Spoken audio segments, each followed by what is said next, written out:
Hello friends. दोस्तों atrial fibrillation में क्या होता है, इसमें हमारा जो हार्ट है ना, उसमें 4 चैम्बर्स होते हैं। 2 चैम्बर ऊपर होते हैं, 2 चैम्बर नीचे होते हैं। तो जो 2 चैम्बर्स ऊपर होते हैं उनका नाम होता है एट्रिया, राइट एट्रियम और लेफ्ट एट्रियम।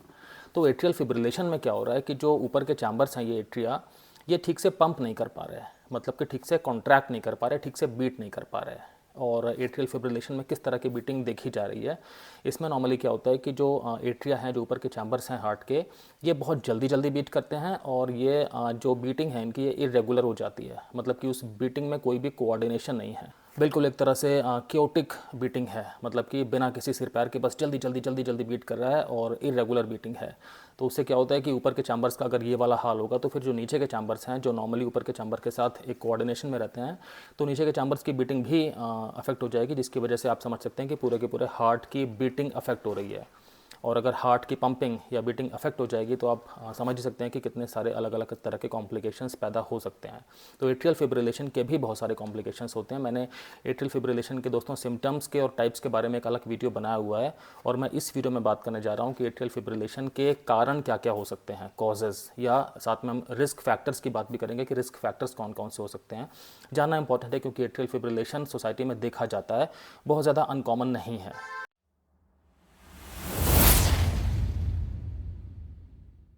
दोस्तों मैं doctor Kamal Singh, x armed forces medical college, x Fortis hospital, x a lot of corporate hospitals. दोस्तों मुझे 20 साल से भी ज़्यादा का क्लिनिकल एक्सपीरियंस है और मैंने critical care medicine, internal medicine, emergency medicine और फैमिली मेडिसिन में बहुत सारी प्रैक्टिस की है दोस्तों। तो दोस्तों एक एक करके अब रिस्क फैक्टर्स की बात करना स्टार्ट करता हूँ। किन किन लोगों में चांसेस ज़्यादा होते हैं एट्रियल फिब्रिलेशन डेवलप होने के। पहले तो एज एक इंपॉर्टेंट रिस्क फैक्टर होती है कि बढ़ती हुई उम्र के साथ साथ इसका रिस्क हमेशा ज़्यादा हो जाता है। स्पेशली अगर हम बात करें तो अगर 60+ एज है किसी की, तो उनमें एट्रियल फिब्रिलेशन होने का चांस ज़्यादा होगा बजाय किसी यंग पर्सन के, अगर बाकी सारे फैक्टर सेम हैं तो। अगला रिस्क फैक्टर है जेंडर। तो पुरुषों में या मतलब मेन में, मेल्स में ज़्यादा चांसेस होते हैं बजाय महिलाओं के या वीमेन के एट्रियल फिब्रिलेशन के डेवलप होने के। साथ साथ अगली चीज़ है फैमिली हिस्ट्री। तो जिन लोगों की फैमिली में ये वाली बीमारी किसी को भी है, मतलब उनके पेरेंट्स को, ग्रैंड पेरेंट्स को या किसी भी रिश्तेदारी में, उनमें लोगों में चांसेस ज़्यादा हो जाते हैं बजाय नॉर्मल पॉपुलेशन के कि एट्रियल फिब्रिलेशन डेवलप हो सकता है। क्योंकि इसका कुछ एक जेनेटिक लिंकेज भी देखा जाता है कि कुछ जिन लोगों में कुछ एक अलग किस्म का जेनेटिक कंपोजिशन है, उनमें ज़्यादा चांसेस हो जाते हैं एट्रियल फिब्रिलेशन डेवलप होने के। यहाँ पे मेरा जेनेटिक से मतलब है कि मतलब कुछ एक तरह के जेनेटिक म्यूटेशन ऐसे होते हैं। जेनेटिक म्यूटेशन का मतलब हो गया कि जो हमारे अंदर जीन्स की जो आनुवंशिकी की संरचना होती है उसमें कुछ एक अगर बदलाव ऐसे हो गए तो फिर उस बदलाव की वजह से ये वाली चीज़ डेवलप हो सकती है। और इस तरह की चीज़ें जो हैं ये फैमिली में भी रन कर सकती हैं, मतलब फैमिली में होने के चांसेस ज़्यादा होते हैं हमेशा। अगर किसी की फैमिली हिस्ट्री है, उन लोगों को ज़्यादा एहतियात बरतनी है। सिम्टम्स को हमेशा थोड़ा समझ के चलें कि कोई भी सिम्टम अगर पैदा हो रहा है तो वो सिम्टम एट्रियल फिब्रिलेशन का तो नहीं हो सकता। अगर ऐसा कुछ भी डाउट हो रहा है तो डॉक्टर से तुरंत मिलना चाहिए। तो दोस्तों ये जो मैंने रिस्क फैक्टर्स बताए अभी, एज, जेंडर और ये फैमिली हिस्ट्री या जेनेटिक्स, ये सारे के सारे नॉन मॉडिफाइबल रिस्क फैक्टर्स हैं। मतलब इनमें आप कुछ बदलाव नहीं कर सकते। एज तो बढ़ती रहेगी, जेंडर जो है वही रहेगा और फैमिली हिस्ट्री आप चेंज कर नहीं सकते। तो अब मैं आगे बात करता हूँ कि मॉडिफाइबल रिस्क फैक्टर्स कौन कौन से होते हैं, मतलब ऐसे रिस्क फैक्टर कि जिनमें आप कुछ एक बदलाव कर सकते हैं। ओबेसिटी, मतलब कि शरीर का वज़न ज़रूरत से ज़्यादा होना। जिन लोगों में ओबेसिटी है उनके अंदर चांसेस ज़्यादा हो जाते हैं कि एट्रियल फिब्रिलेशन डेवलप हो सकता है। तो अगर ऐसी कोई चीज़ है, ऐसी कोई कंडीशन अगर है, तो फिर ज़रूरत है कि थोड़ा सा ध्यान रखा जाए। वज़न थोड़ा सा जो एक रेंज होनी चाहिए ना बीएमआई की, मतलब बॉडी मास इंडेक्स करके एक तरह का पैरामीटर होता है जिसमें कि बॉडी की हाइट और बॉडी का वेट लिया जाता है, फिर एक फार्मूला के ज़रिए बीएमआई की वैल्यू निकलती है। तो वो जो बीएमआई है ना वो एक स्वस्थ वज़न की रेंज में ही होना चाहिए, मतलब कि उसकी वैल्यू 25 से नीचे ही होनी चाहिए, उससे ज़्यादा नहीं होनी चाहिए। आप ये समझिए कि ओबेसिटी की वजह से हार्ट के स्ट्रक्चर के अंदर भी माइक्रो लेवल पे बदलाव आते हैं, जिनकी वजह से कि एट्रियल फिब्रिलेशन, या हम इसे शॉर्ट में एएफ भी कहते हैं या एफिब भी कहते हैं, इसके होने की टेंडेंसीज बढ़ जाती हैं। बल्कि अब तो जो भी एट्रियल फिब्रिलेशन के पेशेंट्स हैं उनके मैनेजमेंट में डॉक्टर्स ये कहते हैं कि अगर आपका वज़न ज़्यादा है तो उसे आप कम करिए, मतलब अगर आप ओबेसिटी है तो उसको आप नॉर्मल वज़न में लाने की कोशिश करिए। इससे आपके एट्रियल फिब्रिलेशन की कंडीशन को मैनेज करने में ज़्यादा अच्छे से हेल्प मिल पाएगी। तो एट्रियल फिब्रिलेशन और ओबेसिटी का बिल्कुल एक डायरेक्ट कनेक्शन है, डायरेक्ट कोरिलेशन है। दोस्तों अगली चीज़ है हाई ब्लड प्रेशर। तो जिन लोगों का बीपी बहुत हाई रहता है, मतलब जिन लोगों को हाइपरटेंशन की शिकायत रहती है, उनके अंदर भी चांसेस होते हैं एएफ या एट्रियल फिब्रिलेशन डेवलप होने के। हाई ब्लड प्रेशर अगर लगातार बना रहे तो उससे क्या होता है कि हमारा जो हार्ट है ना उसके अंदर स्टिफनेस आनी स्टार्ट हो जाती है। और आपको पता है हार्ट बीट क्या होती है। हार्ट बीट एक तरह से एक इम्पल्स होती है, इलेक्ट्रिकल इम्पल्स, जो हार्ट के अंदर ट्रैवल करती है न्यूरल सर्किट्स में, तो क्या होता है, अगर हार्ट के अंदर स्टिफनेस आई हुई है, स्टिफनेस ज़्यादा है, तो उसकी वजह से फिर ये जो इम्पल्स है इसकी ट्रैवलिंग में इशू आ सकता है। प्लस और भी कई अलग अलग तरह के चेंजेस आ सकते हैं जिसके बारे में यहाँ पे बात कर पाना पॉसिबल नहीं, क्योंकि वो चीज़ें थोड़ी सी कॉम्प्लेक्स हो जाएंगी। लेकिन समझना ये इंपॉर्टेंट है कि वो हाई ब्लड प्रेशर अगर लगातार बना रहे तो उसकी वजह से हार्ट के अंदर चेंजेस इस तरह के आ सकते हैं कि एट्रियल फिब्रिलेशन डेवलप होना स्टार्ट हो जाए। एक कंडीशन दोस्तों होती है ऑब्स्ट्रक्टिव स्लीप एपनिया। इस कंडीशन में क्या होता है कि व्यक्ति सो रहे हैं, तो सोते सोते क्या हो गया, कुछ टाइम के लिए उनकी सांस रुक गई और फिर एक ड्यूरेशन के बाद से सांस लेना दोबारा स्टार्ट हो गया, सांस लेना दोबारा रिज्यूम हो गया। तो जितने टाइम पे उनकी सांस रुकी हुई थी ना, तो उस टाइम पे क्या हुआ कि चूँकि वो सांस नहीं ले पाए तो उनके ब्लड के अंदर ऑक्सीजन की मात्रा कम हो सकती है, कम हो जाती है, और इसकी वजह से हार्ट का फंक्शन जो है वो प्रभावित हो सकता है, हो जाता है। तो जिन लोगों में भी ऑब्स्ट्रक्टिव स्लीप एपनिया है उनके अंदर ज़्यादा चांसेस होते हैं कि एट्रियल फिब्रिलेशन डेवलप हो सकता है। और एक चीज़ इसमें यह भी है कि जिन लोगों को भी ऑब्स्ट्रक्टिव स्लीप एपनिया है, अगर इनका इलाज किया जा रहा है रात के टाइम पॉजिटिव प्रेशर वेंटिलेशन से, तो फिर चांसेस कम हो जाते हैं एट्रियल फिब्रिलेशन होने के, क्योंकि हार्ट को अगर ऑक्सीजन की सप्लाई कम मिलेगी तो फिर हार्ट का फंक्शन प्रभावित हो जाएगा और ये वाली बीमारी जिसे हम एफिब या एएफ या एट्रियल फिब्रिलेशन कहते हैं डेवलप हो सकती है। दोस्तों अगली चीज़ है कि कई बार हमारी बॉडी के अंदर कुछ एक मिनरल्स होते हैं, तो अगर उन मिनरल्स के लेवल में कुछ एक फेरबदल हो जाए, जैसे कि सोडियम, पोटेशियम, कैल्शियम, मैग्नीशियम, ये वाली चीज़ें अगर कम हो जाएं, रेंज से कम हो जाएं या ज़्यादा हो जाएं, कुछ भी अगर ऐसी चीज़ हो जाए, तब भी हमारे हार्ट की रिदम डिस्टर्बेंस हो सकती है और एट्रियल फिब्रिलेशन वाली चीज़ पैदा हो सकती है। दोस्तों ये जानना भी इंपॉर्टेंट है कि हार्ट में कई किस्म की प्रॉब्लम्स हो सकती हैं जिनकी वजह से व्यक्ति के अंदर ज़्यादा चांसेस हो जाते हैं कि एट्रियल फिब्रिलेशन डेवलप ना हो पाए। तो अगर कोरोनरी आर्टरी डिसीज़ है, कोरोनरी आर्टरी डिसीज़ का मतलब हो गया कि जो भी हमारे हार्ट को सप्लाई करने वाली, जो हमारे हार्ट को खून सप्लाई करती है ना, ब्लड वेसल्स, साफ खून जो ब्लड वेसल सप्लाई करती हैं, अगर उन आर्टरीज़ के अंदर ब्लॉकेजेस आ जाएंगे तो इसे हम कोरोनरी आर्टरी डिसीज़ कहते हैं। तो अगर व्यक्ति में कोरोनरी आर्टरी डिसीज़ है तो चांसेस ज़्यादा हो जाते हैं एट्रियल फिब्रिलेशन डेवलप होने के। साथ साथ अगर हार्ट के वॉल्व्स के अंदर कुछ प्रॉब्लम है तब भी चांसेस ज़्यादा हो जाएंगे। अगर कुछ कॉन्जेनाइटल हार्ट डिसीज़ है, कॉन्जेनाइटल हार्ट डिसीज़ का मतलब हो गया कि पैदाइशी अगर कुछ हार्ट में डिफेक्ट है, कुछ बीमारी है, तब भी इन लोगों में चांसेस ज़्यादा हो जाएंगे एट्रियल फिब्रिलेशन के डेवलप होने के। जो ऐसे पेशेंट्स हैं कि उन्हें पहले हार्ट अटैक पड़ चुका है या कि पेशेंट्स के अंदर हार्ट सर्जरीज़ हो चुकी हैं, पेशेंट्स में एंजाइना की प्रॉब्लम है, तो इन सारे लोगों में चांसेस नॉर्मल से ज़्यादा हो जाते हैं एट्रियल फिब्रिलेशन के डेवलप होने के। दोस्तों कई तरह की लंग्स की बीमारियाँ होती हैं। फॉर एग्जांपल लंग में कोई इन्फेक्शन हो गया जिसे हम न्यूमोनिया भी कह सकते हैं, या कि क्रोनिक ऑब्स्ट्रक्टिव पल्मोनरी डिसीज़ है जिसे हम सीओपीडी भी कहते हैं। इनमें चांसेस ज़्यादा हो जाते हैं हमेशा कि एट्रियल फिब्रिलेशन डेवलप हो सकता है, क्योंकि अगर आप सपोज़ करिए सीओपीडी है पेशेंट को, क्रोनिक ऑब्स्ट्रक्टिव पल्मोनरी डिसीज़, तो क्या होगा कि हाइपोक्सिया होने के चांसेस हमेशा ज़्यादा रहते हैं। मतलब कि लंग्स चूँकि अपना काम ठीक से नहीं कर पा रहे हैं, तो इसका मतलब कि ठीक से लंग्स ऑक्सीजन को नहीं ले पा रहे हैं, ब्लड में ठीक से भेज नहीं पा रहे हैं, तो ब्लड में ऑक्सीजन की कमी हो रही है, जिस कंडीशन को हम हाइपोक्सिया कहते हैं। अगर हमारी बॉडी में ऑक्सीजन की कभी भी कमी होगी तो उससे हमारे हार्ट का फंक्शन भी प्रभावित हो सकता है और एट्रियल फिब्रिलेशन डेवलप हो सकता है। दूसरी बात है कि कई सारी लंग्स की बीमारियों में, सीओपीडी में भी और भी कई सारी लंग्स की बीमारियां होती हैं। इनमें क्या होता है कि जो भी लंग्स के अंदर सारी की सारी कोशिकाएँ हैं, टिश्यूज़ हैं ना, उनमें इन्फ्लेमेशन होना स्टार्ट हो जाता है। इन्फ्लेमेशन का मतलब हो गया कि एक सेल के अंदर, मतलब एक कोशिका के अंदर सूजन आना स्टार्ट हो जाना किसी भी इंजरी के रिस्पॉन्स में। वो इंजरी नॉर्मली केमिकल इंजरी भी हो सकती है, किसी भी तरह की इंजरी हो सकती है। तो इन्फ्लेमेशन कई बार क्या होता है, जो लंग्स के अंदर है वो कई बार थोड़ा सा और भी एरिया को इन्वॉल्व करना स्टार्ट कर देता है बॉडी के, और एट्रियल फिब्रिलेशन डेवलप हो सकता है अगर वो हार्ट तक को इन्वॉल्व कर रहा है। एक चीज़ जानना ये भी इंपॉर्टेंट है कि कई बार लंग डिसीज़ की वजह से जो हमारा ऑटोनॉमिक नर्वस सिस्टम है वो भी अफेक्ट हो सकता है। ऑटोनॉमिक नर्वस सिस्टम क्या चीज़ गवर्न करता है? ऑटोनॉमिक नर्वस सिस्टम वो सारे बॉडी के इम्पॉर्टेंट फंक्शंस को रेगुलेट करता है जो कि हमारे कॉन्शियस विल के अंदर नहीं होते। मतलब कि जैसे एक हार्ट बीट ही हो गई ना, तो हम हार्ट बीट को सोच के नहीं पैदा करते, अपने आप पैदा होती है, हार्ट अपने आप पंप करता है, हम सोच के नहीं उसे पंप कराते। तो ये वाला काम ऑटोनॉमिक नर्वस सिस्टम में आता है। जैसे हमारा खाना डाइजेस्ट होना, ये इस तरह के बहुत सारे काम हैं जो ऑटोनॉमिक नर्वस सिस्टम में आते हैं, जिसमें कि हम अपना मतलब जानबूझ करके उस काम को नहीं कर रहे, वो काम बॉडी अपने आप होने दे रही है। जैसे कि पसीना आना, बहुत सारी चीज़ें हैं। तो अगर लंग में डिसीज़ है तो उससे कई बार देखा जाता है कि ऑटोनॉमिक नर्वस सिस्टम भी अफेक्ट हो रहा होता है एक लेवल तक, और हार्ट में रिदम की प्रॉब्लम्स आ सकती हैं। तो एट्रियल फिब्रिलेशन भी हो सकता है, क्योंकि ये भी हार्ट की रिदम की प्रॉब्लम ही है। एट्रिया ठीक से इसमें रिदम में कॉन्ट्रैक्ट नहीं कर रहे होते। अच्छा, लंग डिसीज़ में for example chronic obstructive pulmonary disease में, जिसके अंदर बहुत सारी चीज़ें आती हैं, मतलब ये तो एक तरह से ग्रुप ऑफ डिसीज़ हो गया सीओपीडी। इसके अंदर ब्रोंकाइटिस भी आता है, इसके अंदर अस्थमा भी आता है, इसके अंदर एम्फाइजिमा भी आता है, कई सारी चीज़ें इस तरह की होती हैं। अगर किसी को सीओपीडी है तो फिर उसके मैनेजमेंट के लिए मेडिसिन दी जाती हैं। तो कई बार उन मेडिसिन का भी साइड इफ़ेक्ट ऐसा हो सकता है कि पेशेंट को AF डेवलप हो जाए। मेडिसिन किस तरह की होती हैं? ब्रोंकोडायलेटर्स होती हैं, मतलब कि वो मेडिसिन जो कि हमारे जो सांस के अंदर छोटी छोटी सी ट्यूब्स होती हैं उनको चौड़ा करती हैं ताकि एयर का ठीक से आवागमन हो पाए, हवा का ठीक से आवागमन लंग्स के अंदर हो पाए। कई बार स्टेरॉइड्स भी देने पड़ते हैं। तो इन दवाओं के भी अपने आप में साइड इफेक्ट हो सकते हैं कि व्यक्ति को एट्रियल फिब्रिलेशन डेवलप हो जाए। COPD की वजह से हार्ट के अंदर स्ट्रक्चरल मतलब बनावटी बदलाव भी आ सकते हैं, क्योंकि अब क्या होगा, आप सपोज़ करो पेशेंट को COPD है, इसका मतलब कि उसके लंग्स की कैपेसिटी कम है, तो उससे क्या होगा, पेशेंट को पल्मोनरी हाइपरटेंशन होने की संभावना ज़्यादा रहेगी। इसका मतलब कि लंग्स के अंदर जो भी ब्लड वेसल्स हैं, मतलब जो पल्मोनरी ब्लड वेसल्स हैं, उनके अंदर का प्रेशर ज़्यादा हो जाना, इसे हम पल्मोनरी हाइपरटेंशन कहेंगे। अब अगर ये वाली चीज़ है तो उससे क्या होगा कि रिएक्शनरी जो राइट साइड का हार्ट है वो स्ट्रेन में आ जाएगा। तो फिर इससे क्या होगा कि आप समझ रहे हैं कि बनावटी बदलाव होना स्टार्ट हो जाएंगे, जिससे कि एट्रियल फिब्रिलेशन वाली कंडीशन या और भी अलग अलग किस्म की हार्ट प्रॉब्लम्स होने की संभावना हमेशा ज़्यादा हो जाएगी। एक चीज़ और भी है कि जो लंग्स की बीमारियां होती हैं, इनकी वजह से नॉर्मली हार्ट फेलियर का रिस्क भी ज़्यादा हो जाता है। हार्ट के फेल होने का, हार्ट फेलियर का मतलब क्या होता है कि अब जो हार्ट है ना वो इफ़ेक्टिव तरीके से पंप नहीं कर पा रहा है, मतलब कि जो हार्ट की पंपिंग है ना वो आप समझिए कमज़ोर हो गई है।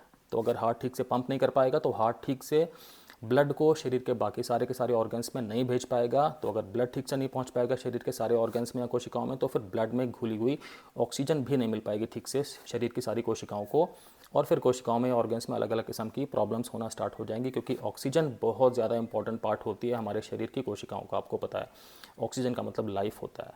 तो अगर ये वाली चीज़ है, मतलब लंग्स की डिसीज़ अगर हैं, तो उससे ये भी देखा जाता है कि हार्ट फेलियर होने के चांसेस रहते हैं। और हार्ट फेलियर अपने आप में एक नॉन रिस्क फैक्टर है एट्रियल फिब्रिलेशन के डेवलप होने का। तो चीज़ें आपस में देखो कितनी सारी लिंक हैं। हार्ट में किसी भी किस्म की अगर प्रॉब्लम है तो उससे भी चांसेस ज़्यादा हो जाएंगे AF होने के। लंग्स में अगर किसी भी किस्म की प्रॉब्लम है तब भी चांसेस ज़्यादा हो जाते हैं AF होने के, क्योंकि हमें ये जानना बहुत इंपॉर्टेंट है कि हार्ट और दोनों लंग्स ये आपस में ना बिल्कुल एक सिमेट्री में, एक रिदम में रहते हैं, मतलब आपस में बहुत ज़्यादा डिपेंडेंट हैं। इनके अंदर की जो भी सारी रिएक्शंस हो रही होती हैं, जो भी इनका अंदर का सारा बायोफिजिकल मेटाबॉलिक प्रोफाइल है ना, ये आपस में बहुत ज़्यादा डिपेंडेंट है एक दूसरे पे।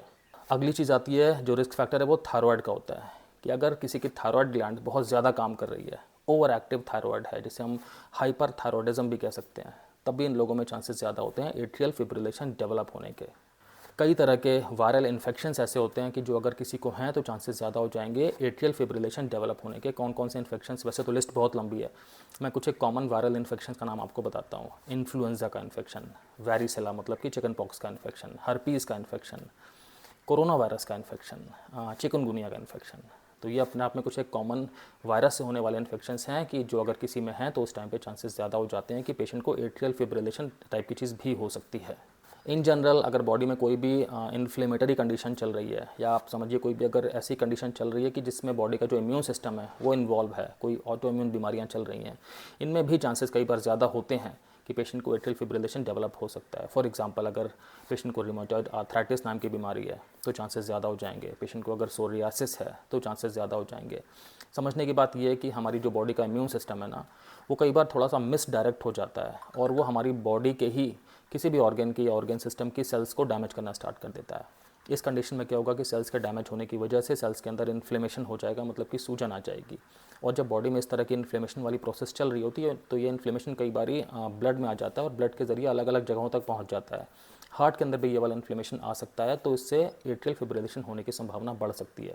अच्छा, ये जानना भी इंपॉर्टेंट है कि जो लोग बहुत ज़्यादा कैफ़ीन का सेवन करते हैं या कि बहुत ज़्यादा स्टिमुलेंट्स का सेवन करते हैं, मतलब कि ड्रग्स के फॉर्म में या किसी भी दवाओं के फॉर्म में, कि जिससे कि उनके अंदर बहुत ज़्यादा अलर्टनेस रहे, एनर्जी ड्रिंक्स वगैरह हैं या कोई भी ऐसी चीज़ें जिनके अंदर कैफ़ीन बहुत ज़्यादा है या स्टिमुलेंट्स बहुत ज़्यादा हैं, तो उन लोगों में भी चांसेस हमेशा ज़्यादा होते हैं कि एट्रियल फिब्रिलेशन डेवलप हो सकता है। साथ साथ जो लोग अल्कोहल का सेवन करते हैं, मतलब कि या तो लॉन्ग टर्म से कर रहे हैं तब भी, या अगर लॉन्ग टर्म से नहीं करते अचानक से स्टार्ट किया तब भी, एक कंडीशन होती है जिसका नाम होता है हॉलीडे हार्ट सिंड्रोम। तो इसमें क्या होता है कि जैसे नाम से पता लग रहा है हॉलीडे, तो नॉर्मली लोग हॉलीडे पे अल्कोहल का सेवन करते हैं, तो वहीं से यहाँ पे नाम लिया गया है।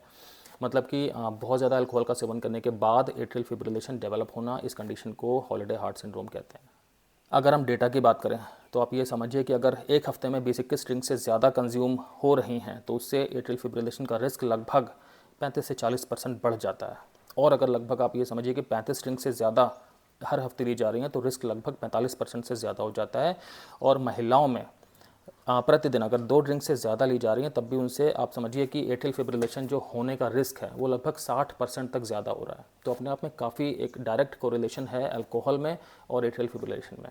तो जो लोग भी ड्रिंक करते हैं ना, वो ये चीज़ बहुत ज़्यादा मन में मान करके चलें कि अगर और भी रिस्क फैक्टर्स हैं, साथ में अल्कोहल भी अगर है, तो ये अपने आप में एक बहुत स्ट्रॉन्ग एसोसिएशन बन रहा है, चांसेस हो रहे हैं, तो बहुत ज़्यादा सतर्क रहने की ज़रूरत है। अगली चीज़ आती है फिजिकल एक्सरसाइज। तो एक्सरसाइज का ना बड़ा एक ट्रिकी सा रिलेशन है देखा जाए तो एट्रियल फिब्रिलेशन के साथ में। मतलब कि अगर मॉडरेशन में की जाए, ठीक ठाक की जाए, तब तो ये रिस्क कम कर देती है एट्रियल फिब्रिलेशन के डेवलप होने का।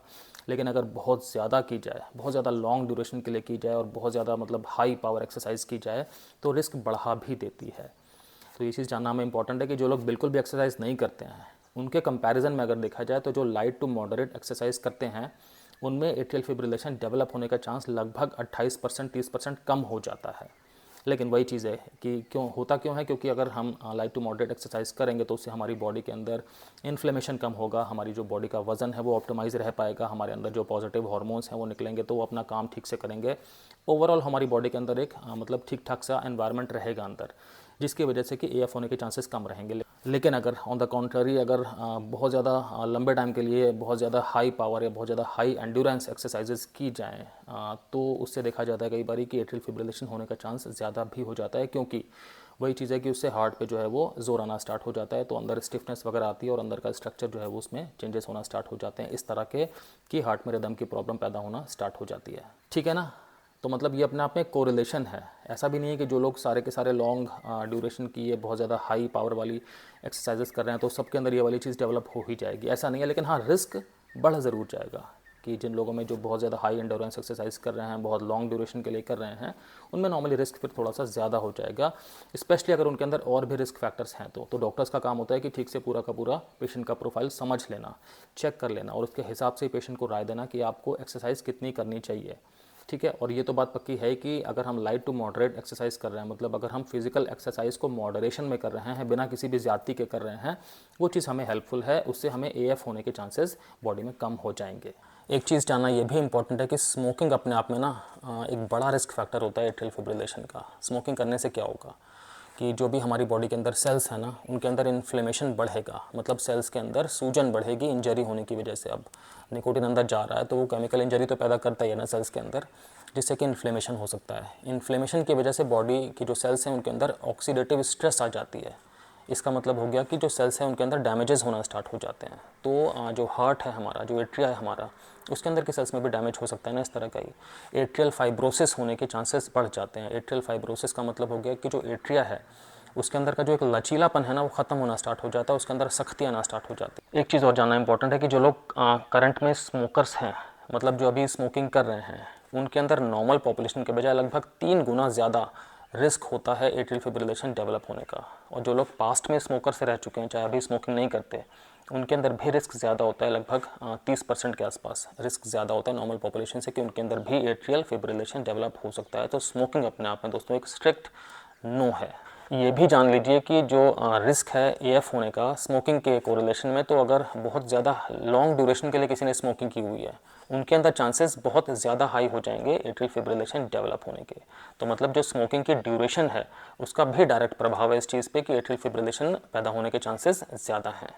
एक चीज़ और भी है कि कुछ एक कॉमन मेडिसिन ऐसी होती हैं कि जिन्हें लेने की वजह से ये वाली जो एएफ की प्रॉब्लम है ये डेवलप हो सकती है। स्पेशली कुछ एक जो सर्दी ज़ुकाम की मेडिसिन होती है ना, उनमें ये वाली टेंडेंसी हो सकती है। तो नॉर्मली हमें ऐसा नहीं करना चाहिए कि अपने आप हम केमिस्ट के पास गए और मेडिसिन हम कुछ भी लेकर के आ गए, क्योंकि हमें नहीं पता ना हमारे अंदर कौन कौन से रिस्क फैक्टर्स हैं पहले से ही, जिनकी वजह से अंदर एक ज़मीन मजबूत है ये चीज़ डेवलप होने की। तो हमने मेडिसिन भी ले ली कोई ऐसी जिसका साइड इफेक्ट होता है या जिससे रिस्क बढ़ सकता है और पता लगे ये चीज़ डेवलप हो गई। तो कोई भी अगर प्रॉब्लम है तो ज़्यादा बेटर है कि आप डॉक्टर के पास जाएँ, क्योंकि डॉक्टर से आप बात करेंगे, डॉक्टर आपकी पूरी हिस्ट्री लेंगे, डॉक्टर समझेंगे कि आपकी मेडिकल हिस्ट्री क्या, आपकी फैमिली हिस्ट्री क्या है मेडिसिन के हिसाब से, प्लस आपकी फ़िज़िकल एग्जामिनेशन वगैरह करेंगे और जो चीज़ आपको ठीक ठाक है वही आपको प्रेस्क्राइब करेंगे, सही डोज में प्रेस्क्राइब करेंगे, सही ड्यूरेशन के लिए प्रेस्क्राइब करेंगे। तो इलाज हमेशा इस तरह से ही हो तो ज़्यादा बेटर होता है, चैनलाइज होकर के। वरना क्या है कि मेडिसिन में जो साइड इफ़ेक्ट होते हैं आप समझिए वो किसी ना किसी में तो दिखाई पड़ेंगे ही ना।